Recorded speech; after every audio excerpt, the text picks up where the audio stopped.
What is up, most distinguished patrons of this channel? It's like 20 degrees in here. I don't know if you can see because of my breath. It's a little foggy in here, very cold.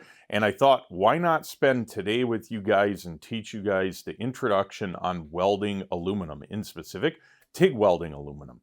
So let's get into it.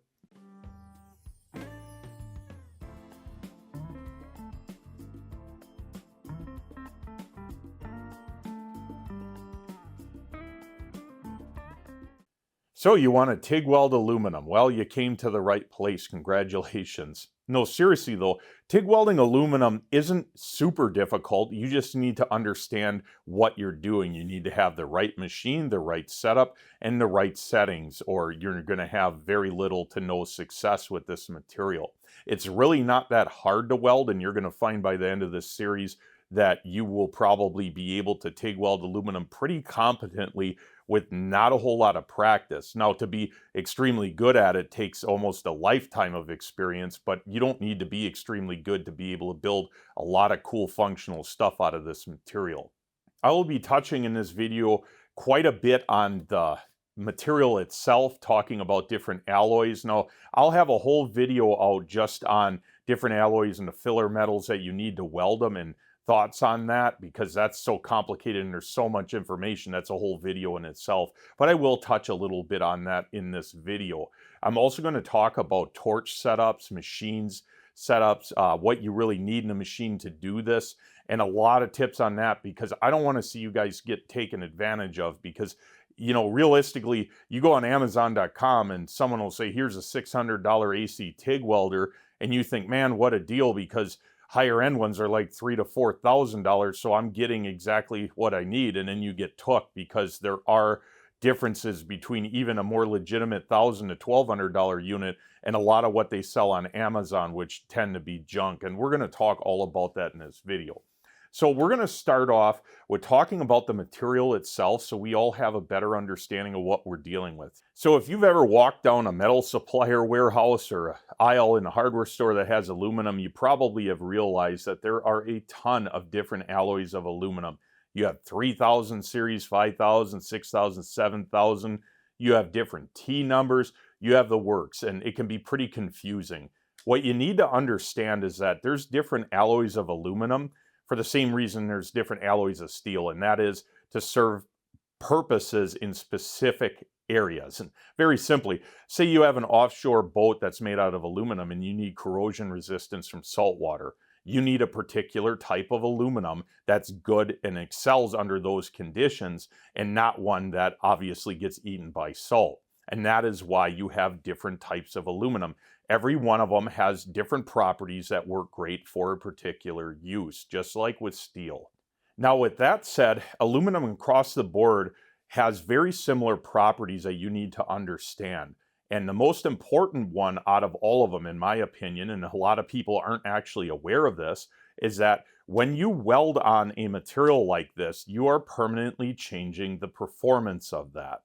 Unlike mild steel, where you can weld it and there's no reduction or change in the base material, so like the hardness, the ductility, the elongation, all of the actual like destructive test results, aluminum, when you weld it, that permanently changes that.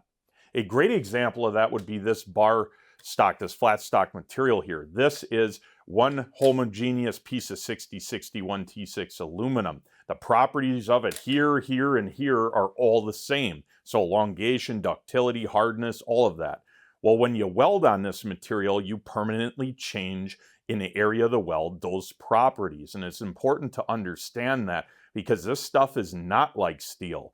Steel, like mild steel, you can TIG weld, stick weld, and you do not change any of the base material properties via heat. This material you do, and most aluminum is affected, because basically, when you weld it, you're doing kind of a makeshift form of heat treatment. All that heat goes into the material and changes it. You have your molten pool here, you have your cold section of, I don't know, ½ inch, maybe 15, 16 mil away, and then the interface between it, you have your heat affected zone, or more or less how far the heat makes it away from the weld. In that heat affected zone, a significant change to this material occurs. It's very common for something like this to be welded across, and then down the road, over time due to flexing and vibration that the material, base material, cracks right about a ½ inch or, I don't know, 16 mil away from the weld, and it cracks right through it. And that is because in that heat affected zone area, a change to the base material has happened. The only way to get away from that is to use a particular alloy of aluminum that doesn't experience that, which there are some out there, to a lesser degree anyways, or to heat treat or temper or some form of heat treatment to the material after you weld it. That is the only way to get the properties of the base material back that are lost in welding. And a great example would be aluminum bike frames. It's very common for companies to TIG weld them out, and then they heat treat the whole frame as one structure, and in that way they can retain 100% of the strength of what it was, the base material.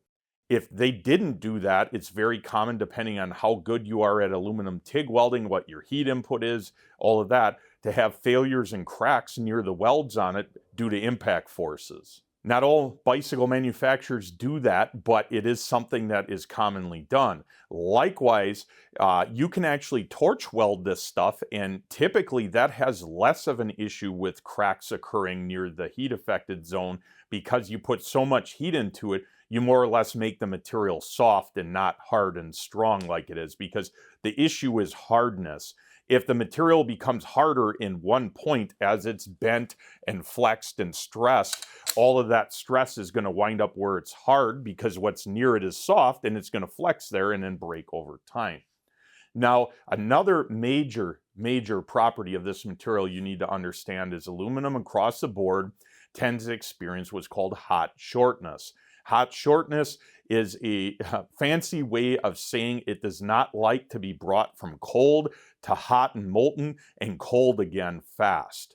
The faster this material is brought from cold to hot to cold, the higher probability there will be of cracks forming on this. And in one of the videos coming up, probably part 2 or part 3, I will demonstrate this firsthand with arc footage of the cracks existing and during welding, and it'll make total sense when you see it. Now, going with the hot shortness, another very critical aspect of this material is what's called crater cracks. At the end of a weld, it's very common for people to taper out fast and leave a divot or a crater at the end of the weld, especially with MIG welding.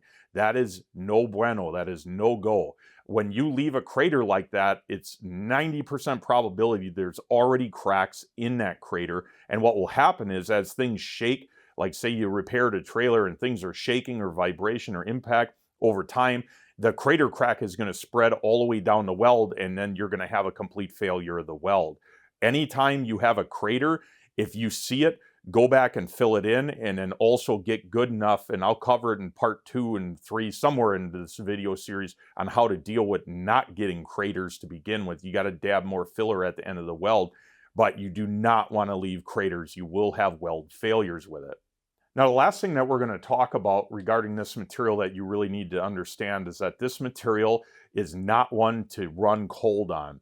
I can't count how many videos and how many people I've taught how to TIG weld aluminum that have this idea that they're looking for a bead to look a certain way, and they do everything they can to get a real distinct peak and valley ripple of dimes rather than focusing on heat input.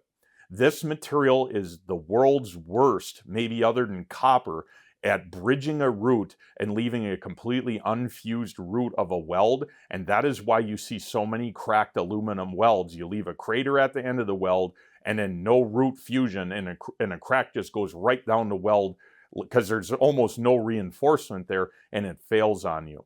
You must use enough amperage to weld this stuff, and you must focus on running hot enough to where you are getting fusion. Do not run cold to make a more distinct ripple of dimes. Your weld should be flatter, not peak and valley big ripples of dimes, because you will have a lack of fusion doing that. A great example, if you look at this material, it's 1/8 inch or 3.2 millimeter thick. It is not uncommon to weld this thick a material, especially at the start of the weld, depending on what you're welding together, at 180 to 200 amps to get a properly fused weld puddle on this material. 200 amps is an asinine amount of heat input on 1/8" steel. It is not an asinine amount on aluminum, and that is why when people want to get into aluminum welding, I always tell people the same thing.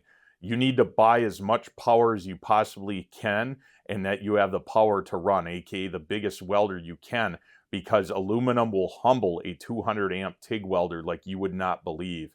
Like the limit of what you can weld with a 200 amp TIG welder for aluminum is probably around 3/16 thick. It's not like steel where you can weld unlimited thickness with a 200 amp welder. Aluminum, over a 1/4 inch and above, you're going to need massive amounts of heat to weld it properly. All right, well, I think you understand a little bit more about the base material. Let's go and talk about machines and what you really need to weld this stuff. Here is one of 4 AC capable TIG welders that I own. This is a Miller Dynasty 210. The great news is that you do not need this fancy and expensive of a piece of equipment to TIG weld aluminum. And as a matter of fact, in the future, I'm going to have a video out, and the title is $150 AC TIG welder. And for a $150 investment, I came up with a setup that can TIG weld aluminum. Will it do a good job? Nowhere near what this will, but it will work. So you need to understand that it is possible to cheap out on a machine for AC TIG and get decent results, but there are limits to that. A very realistic amount that you're going to need to spend to get into AC TIG is somewhere around $1,000. And I wish that there was some $500 option out there, but it doesn't really exist. And the unfortunate truth is some Amazon special company would be happy to sell you something for $600 they claim will TIG weld aluminum. But the problem is a lot of those, well, all of them are junk. They don't work the way they should, and you're doing yourself a disservice. I hate to put it that way, but the truth is there is a minimum investment on a new machine to get AC TIG capability, and it's right around $1,000 in my opinion. Now, keyword AC TIG. It's very common. Many people have made the mistake of buying a DC TIG machine like maybe this ESAB Rebel next to me because it says TIG capability. They think it can weld aluminum. The truth is no, DC TIG cannot weld aluminum. And I know some of you are probably screaming at the screen, well, what about helium? Yes, it's true that you can DC TIG weld with helium. Absolutely you can, but go and price out a full 300 cubic foot cylinder of helium once, and I think you'll understand why we don't do that anymore, and it's not practical, it's just too expensive. So anyways, back to machines. This machine, like all high-end AC TIG machines, typically cost in excess of $4,000 to $5,000. They typically have full control over the AC arc, and it basically gives you the ultimate control on AC. Fortunately, you do not need the level of control that this machine has in order to do a good job. Case in point, there's tons of older Miller high-frequency setups, that older TIG machines that are 200-300 amp machines that have very little control that still TIG weld beautifully. I'm going to put up a list of machines and costs of them that I think would be an okay way to start to learn to TIG weld aluminum with. Don't be upset if your machine that you like isn't on the list. I'm going to focus more on affordable machines, so sub $2,000, that'll give you the control that you want. Here's a short list of some welders that I would recommend. These I have some personal experience with, and they generally weld very good and don't have any issues, aka they're well proven.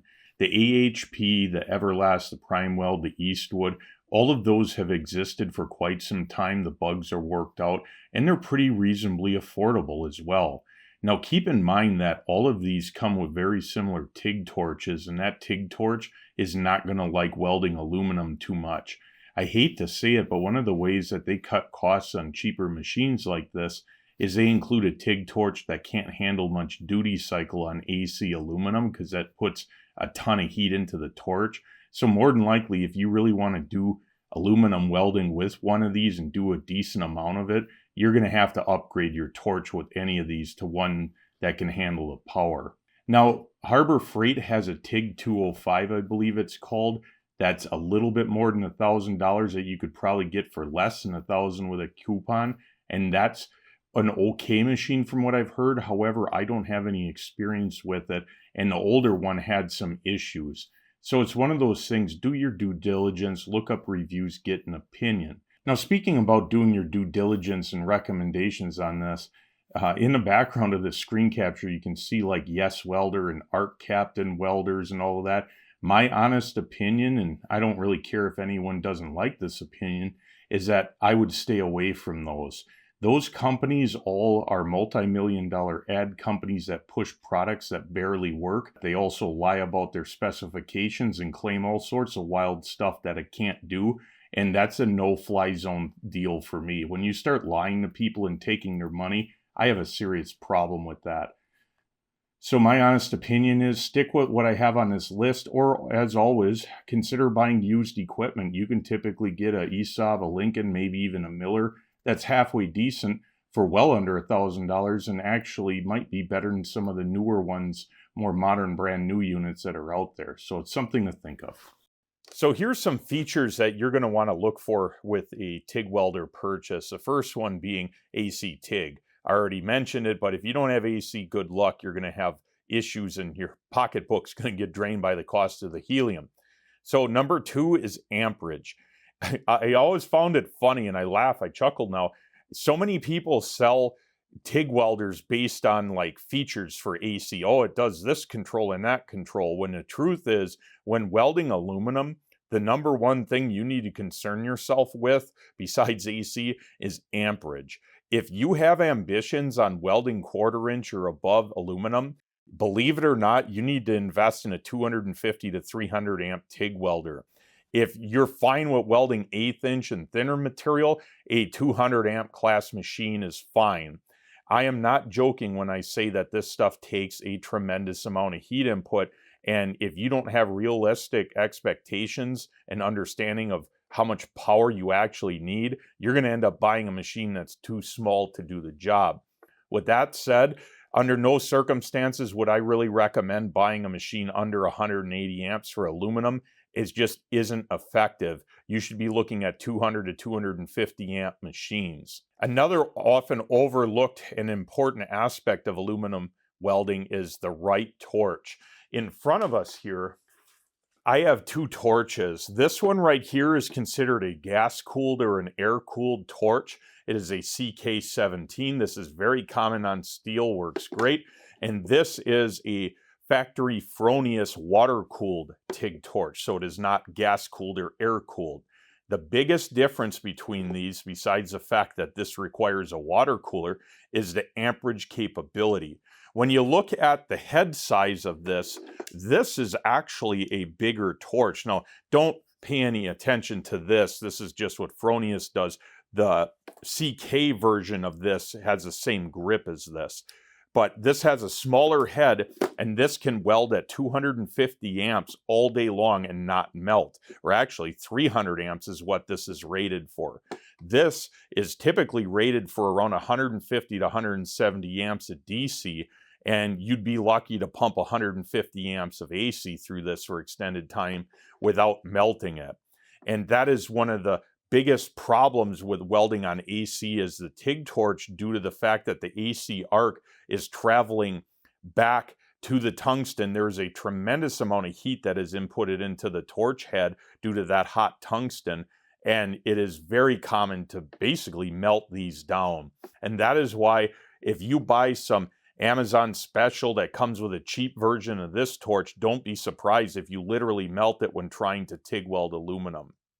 Generally speaking, if you want to do a lot of aluminum welding, your torch setup should be a water-cooled setup, and if you can't afford that, then you need to get a 350 amp rated torch so that you don't melt it down. And like this torch here, which is the only one I have for that Miller Dynasty, this thing at 180 amps AC, it just starts smoking, and you can't really get anything done because your torch is going to fail. I can't overstate how nice it is with like a water-cooled setup like this, that I can weld for hours and my hand isn't burning, stuff isn't smoking. It just makes it a lot easier. Not to mention, the water cooler setup takes a lot of heat out of the collet that's in here, which then cools the TIG tungsten, and you have better tip retention, better like arc quality with a water cooled, in my experience. The hotter the tungsten gets with AC, the worse off the arc wandering tends to be. So across the board, if your goal is to do a lot of aluminum welding or weld thicker aluminum, you need to invest in a water cooled setup or a really big air cooled, gas cooled torch. Now, when it comes to actual settings that the machine really needs to have, the predominant one is what's called AC balance control. Let's talk a little bit about why this is important. One of the things that you need to understand about aluminum is that even when it's perfectly clean, like right now it doesn't look that bad, but say I scrubbed it with a Scotch-Brite, it will have an oxide layer on the surface. Part of the reason many types of aluminum have such great corrosion resistance is that oxide layer is bound so tightly and it is so hard and strong that oxidization can't happen below the surface, so the material doesn't degrade more or less. The problem is that we want to weld this, and that oxide layer on the surface of this melts at a higher temperature than the base material. So we have an issue where we need to clean that surface off in order to get clean welds on it, because if you don't, it's just the puddle's going to be muck. And that's why, like, when you DC weld this stuff with argon, the whole puddle just looks like pond scum, and it's just oxides floating around in there. Well, with AC welding, that allows us to break up this oxide layer and allows a clean weld pool. And in case you're wondering, no, if you just sit here and clean it to bright, shiny, it's already reacting with oxygen and air and forming an oxide layer. So you can't just clean it so good that you can DC TIG weld it or weld it without AC. Having AC balance is a control of what the negative to positive ratio is of the arc. Because we're welding this stuff on AC current and not DC, we have electrons that are both coming from the tungsten into the workpiece and coming from the workpiece into the tungsten. The cleaning action is what's known as the electrode positive. That is when electrons jump from the base material to the tungsten. The act of them coming through this aluminum back to the tungsten strips the surface of this material off, that oxide layer. It breaks it up, and because there's argon flowing out of your TIG cup, it is not experiencing oxygen reaction, therefore you can get a clean weld pool. Well, AC balance control is absolutely critical, because if you don't have much control over that, you cannot control your EN to EP, so your electrode negative to electrode positive balance. So very common ratios would be something like 70 to 75% electrode negative, 25 to 30% electrode positive cleaning. You could go as much as 50-50. A lot of old school transformer TIG welders only they base at 50-50 and they have no adjustment. That works, however, it puts a tremendous amount of heat into the tungsten. But by not having adjustment, it really limits what your ability is to weld, as far as, like, if it's super dirty, you can't dial in more cleaning. If it's super clean, you can't dial in less cleaning and try and get more penetration. So it's kind of a balance. You want AC balance. Now, these are just some of the things that you should have. I could easily add another one, would be a foot pedal control. Aluminum takes a lot more amperage at the start of a weld than during the middle of the weld. So by setting the machine to, say, 200 amps, it gives you the ability, if you only need 150, to overheat the start to get things to flow, to back off during most of the weld, and then to taper off really slowly at the end, and it helps prevent cracks. You can TIG weld with a scratch start setup and not have a foot pedal on aluminum, but it is going to be 100% skill that allows you to do that, because aluminum, you really need varying heat input via a foot control to get proper results. And that's where higher end TIG welders are going to be far better. What I've learned trying out all sorts of TIG welders is that when you hop on a high-end machine, that foot pedal is so accurate, so precise, and so controllable, it just allows you to do exactly what you need to do to make a perfect aluminum weld. When you get into the cheap ones, where the foot pedal is like adjusting in 5 amp increments or even worse, you just don't have the control that you really would like on aluminum. And that is defining characteristics of a high quality TIG welder, is how smooth the amperage control is. And you just don't get that in cheaper machines. Now, as far as other controls, you have things like frequency control, which frequency control of AC, the higher the frequency, the narrower the arc cone gets.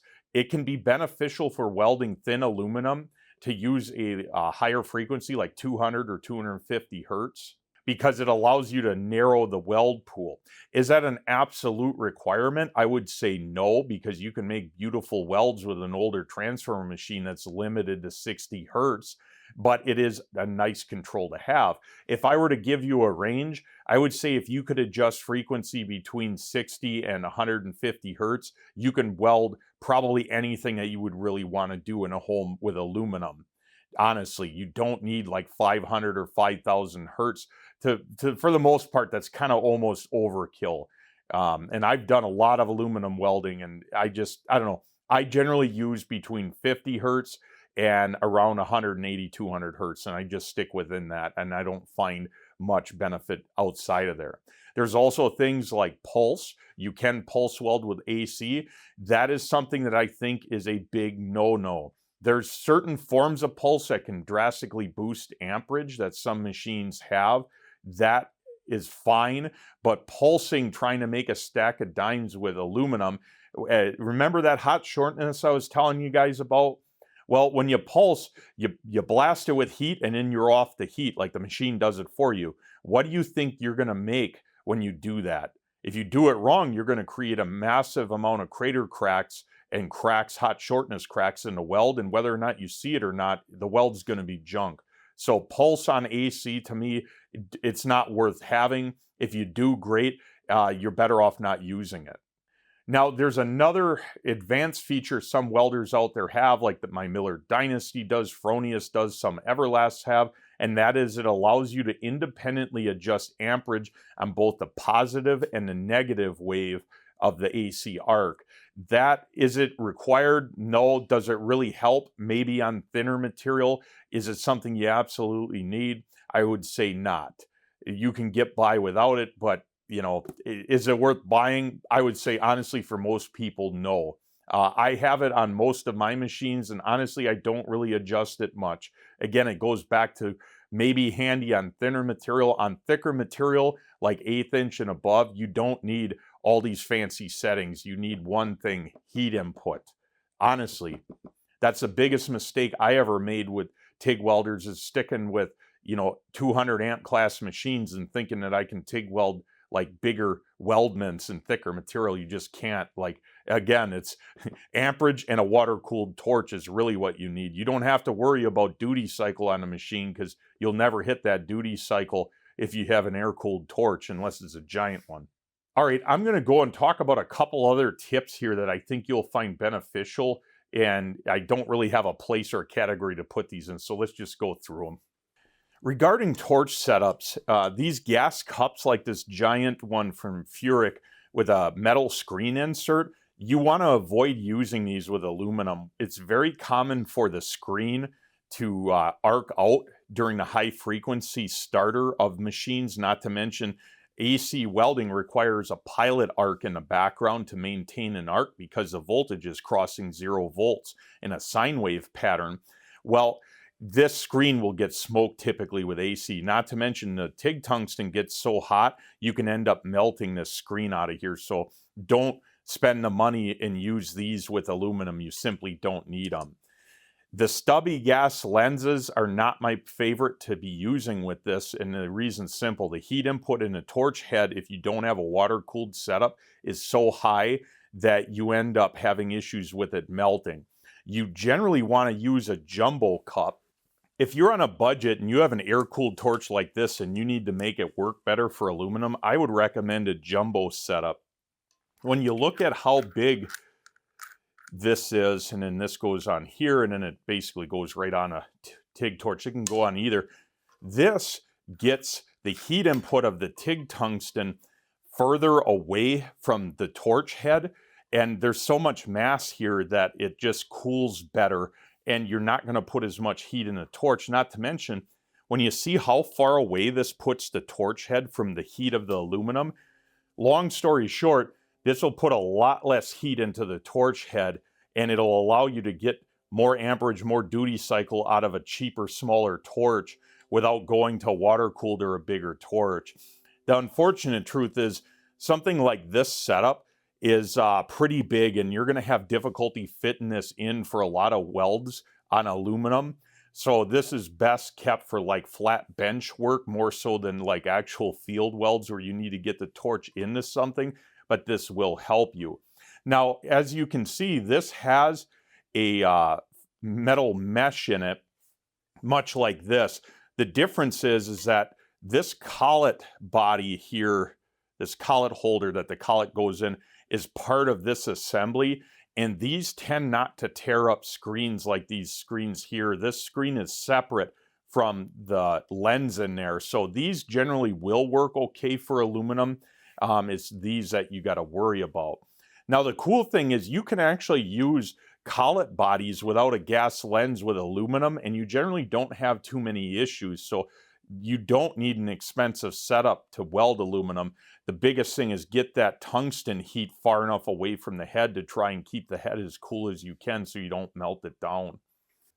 So let's talk a little bit about tungsten. Now, I generally use 2% lanthanated tungsten. A lot of guys use other types like E3 and all of that. I don't know. I like to keep things simple. I use 2%.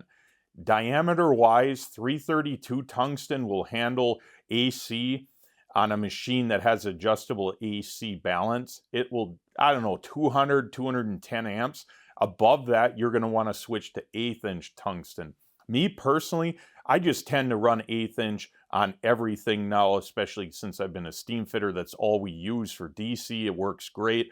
And I would honestly recommend it for AC as well. The extra mass that tungsten has with 1/8 inch will tend to hold a point a little bit better. And it also tends to not put as much heat into the torch head, at least that I've found. Now, as far as grind angle, there's a ton of ways to sharpen tungsten, and these are just some of them. You have like a long length and point. If you have a modern machine that has adjustable AC balance and frequency, you can weld thinner material like 1/8 inch and down with a sharpened tungsten, and it will hold a point because you're not putting as much heat into that tip. If you have an older transformer machine, unfortunately, you will not maintain a tip because the AC balance on those machines is so high, it's 50-50. You're putting 50% of your heat input more or less back towards the tungsten is one way to look at it. And those machines cannot keep a point on any tungsten, so you end up having to ball them. But this, for thinner material with a modern machine, is okay. It's also very common to put a more blunt tip, so a less sharp tip. Sometimes people even nip the end off of it, and that's fine. That does work. What that does by flattening the tip or blunting it is it makes this cross-section thicker than what you have up here. It's less likely to liquefy. When your tungsten is liquefying and it's starting to move, it's like dangling there, your arc stability is junk. So you want to kind of keep the tungsten as a solid, and the only way in some cases to do that is to increase the cross-section of the tip area. Another way to achieve that same thing is to do what I call the mini ball.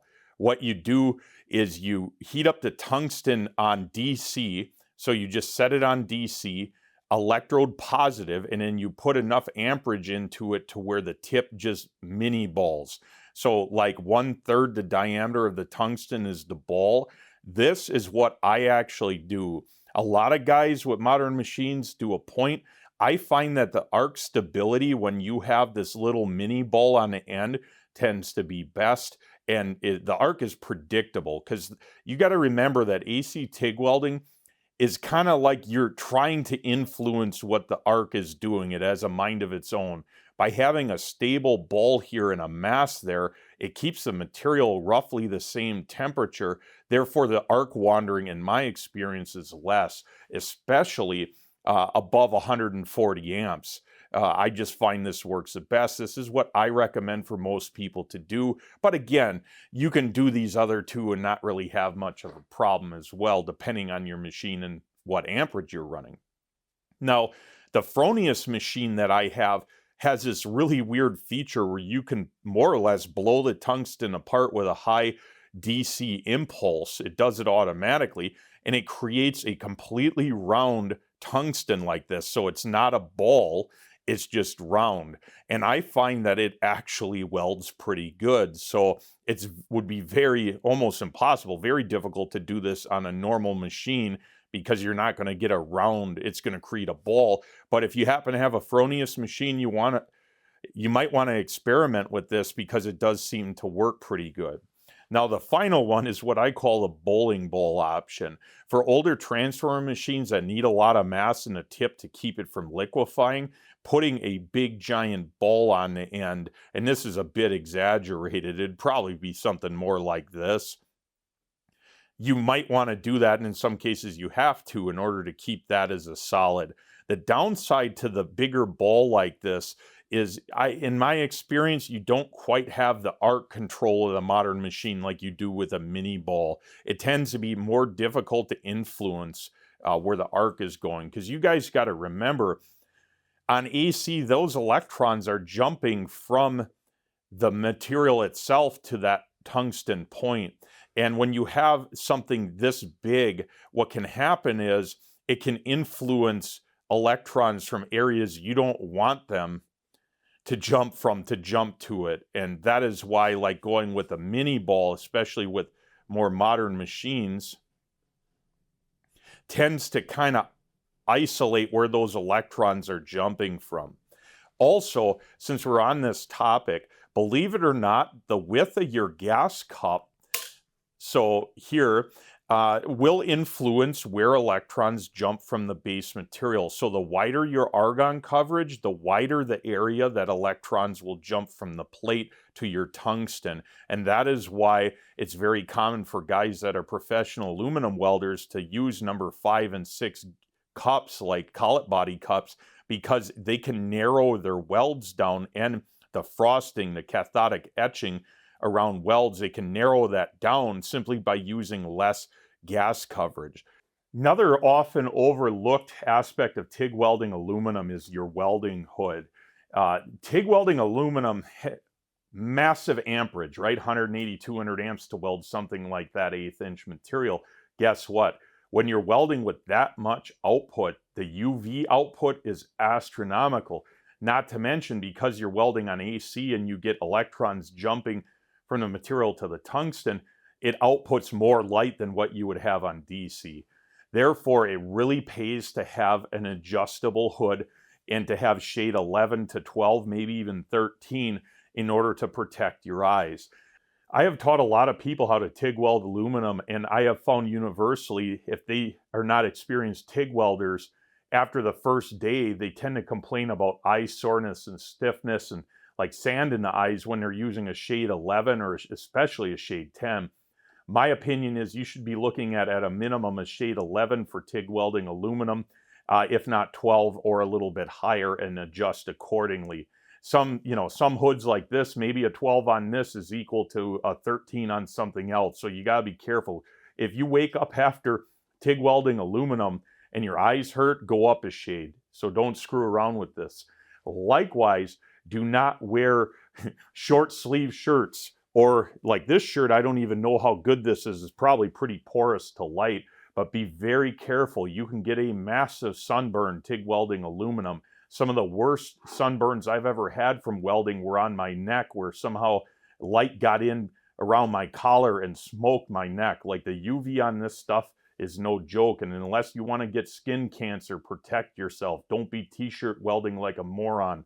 Beyond that, I'm glad that you guys stuck around for this whole video. I hope you guys learned something about what we're dealing with. In part 2, I'm going to talk about just all of the settings, what they do, how they work, and if you need them or not, so that you understand the technology and all of that behind TIG welding aluminum. And then in part 3, we're going to actually weld aluminum. And I know it sucks. You want to get right to the welding and get stuff done, but the more you understand about what's going on, the better off you are when it comes to welding this stuff, because it's a lot of like book smarts and a lot of skill. It's more book smarts than any other type of welding, honestly, because if you have a machine full of features and you don't even know what they do, what good is it having all those features? Okay, how can you troubleshoot? Like, you can't. So that's why I'm breaking this down into 2 lessons, heavily book smarts, and then we're going to go directly into the welding aspect. And the great thing is, when we get to the welding aspect, I don't have to cover any of this again because you'll already know it. So with that said, thanks for sticking around for the video. Until next time.